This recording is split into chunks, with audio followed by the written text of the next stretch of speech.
I'm Sophia. I am a senior graduating in December, and I am an art major with a concentration in painting and a minor in media studies.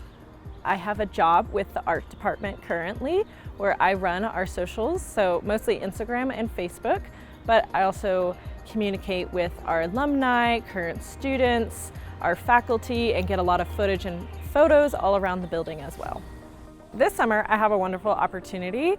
I have an internship in Vermont, and for 7 weeks, I'm going to be living and working at a summer camp. It is called Camp Aquila, and it is a camp for kids with autism, ADHD, any kind of neurodivergent disorder. And I'm going to be doing their social media. I'm also going to be writing newsletters, doing a lot of their communications, taking photos, keeping families informed of what their kid is doing while they're at camp. And I am so excited.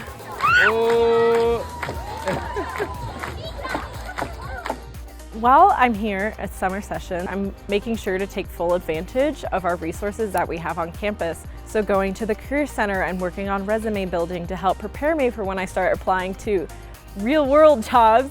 Going to the library and taking full advantage of being able to check out books. But going to the rec center and getting a run-in or taking a yoga class. And also just being here on campus while it's so gorgeous and the weather is so nice and campus is just so green, just taking full advantage of it.